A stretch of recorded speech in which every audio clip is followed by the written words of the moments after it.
নমস্কার। প্রথমেই ভিডিওটা শুরু করছি আমার গোপালকে নিয়ে। দিনটি ছিল কৃষ্ণের জন্মাষ্টমী, আর ঠিক তার পরের দিনই ছিল মা মনসা দেবীর পুজো। তো দুটো ভিডিওই কিন্তু আজকে একসাথে করে তোমাদের সাথে শেয়ার করব। তো চলো ভিডিওটা শুরু করা যাক। আমরা সবাই মিলে চলে গিয়েছিলাম আমাদের পাশের বাড়িতে, মানে গুড়িয়াদের বাড়িতে। ওদের বাড়িতে ছিল সেদিন কৃষ্ণের জন্মাষ্টমী। ওরা প্রত্যেকবারই পালন করে, তো আমি তো এবার নতুন, আগের বারও গিয়েছিলাম, কিন্তু এবার হাতের সঙ্গে সব কিছু গুছিয়ে গাছিয়ে করেছি নিজের মনে করেই। সত্যি কথা বলতে কি জানো, সবাই যখন একসাথে থাকি আমরা, তখন যে কোনো কাজ হাতের সঙ্গে একসাথে গুছিয়ে গাছিয়ে করতে কোনো রকম কোনো কিছু মনেই হয় না। আর যেহেতু পুজোর কাজ, তাতে তো আরও কিচ্ছু মনে হয় না। খুব আনন্দ করে সবাই মিলে একসাথে খুব সুন্দর করে কাজ করেছি। আরেকটা কথা বলতে কি জানো, আমি তো গোপালের জন্য কোনো দিন কোনো কিছু বানাইনি, আর কোনো দিনও করিও নি। এবার প্রথম করলাম, তো যতটুকু করেছি সব কিছুই কিন্তু গোপালের আশীর্বাদ নিয়েই করেছি। তারপরে সব কিছু কাজকর্ম করে চলে এসেছি বাড়িতে। বাড়ির থেকে রেডি হয়ে আবার শাড়ি পরে আমরা কিন্তু আবার চলে গেছি ওদের বাড়িতে। ওদের বাড়িতে গিয়ে আবার সবাই একসাথে সব কিছু গুছিয়ে গাছিয়ে রেডি করে বসে পড়েছি পুজো করতে। এবার কিন্তু গুড়িয়া বসে গেছে, ও কিন্তু পুজো করবে, তার সাথে আমরাও করব। এখন হচ্ছে গোপুসোনাকে আমরা সবাই মিলে বসে পড়েছি, গোপুসোনাকে স্নান করাবো। এই যে আমরা এই 4 জন গোপুসোনাকে এখন স্নান করাচ্ছি, তারপরে কিন্তু একে একে সবাই গোপুসোনাকে স্নান করাবে। সত্যি কথা বলতে গোপুসোনার জন্য যে এতটুকু করতে পেরেছি সেটা আমার অনেক ভাগ্যে। যাই হোক, গোপুসোনার ভিডিও আজকে এই অবধি।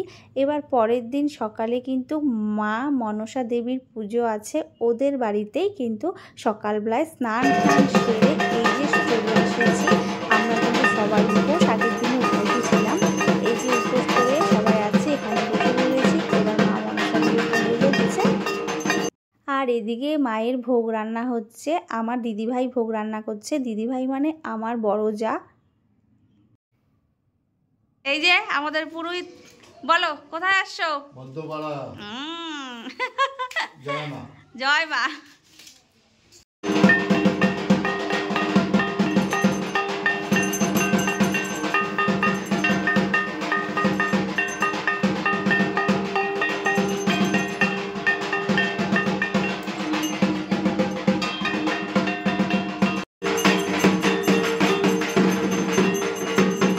মায়ের পুজো কিন্তু হয়েই গেল।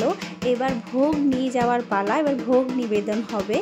ভোগ নিয়ে যাওয়ার দায়িত্বে ছিলাম আমি, তাই আমি ভোগটা নিয়ে যাচ্ছি।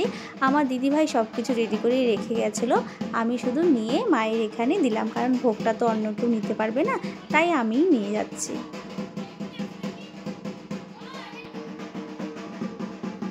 মায়ের ভোগ তো নিয়ে চলে গেলাম।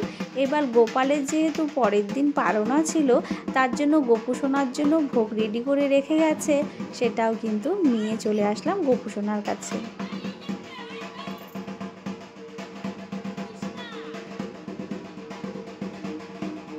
তো যাই হোক, পুজো সব ভালোভাবেই হয়েছে।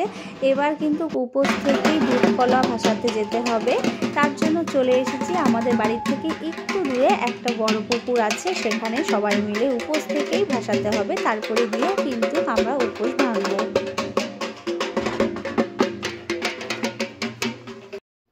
সবাই কিন্তু এই পুকুরেই দুধ কলা ভাসাতে আসে, তাই আমিও কিন্তু এই পুকুরেই চলে এসেছি। আগের বছর তো ওরা ভাসিয়ে দিয়েছিল আমাদের, তখন তো আমি ঠিক জানতাম না, তখন তো নতুন ছিলাম। এবার যখন সম্পূর্ণটা আমি জানতে পেরেছি, তাই আমি নিজেই নিয়ে চলে এসেছি পুকুরে ভাসাতে। আর হ্যাঁ, আরেকটা কথা তোমাদের সাথে বলি, তোমাদের যদি আমার ভিডিওগুলো ভালো লাগে তো অবশ্যই আমার চ্যানেলটিকে একটা সাবস্ক্রাইব করে দিও। তো চলো, আজকের ভিডিও এই অবধি। সবাই ভালো থাকবে, সুস্থ থাকবে। সবাইকে টাটা, বাই বাই।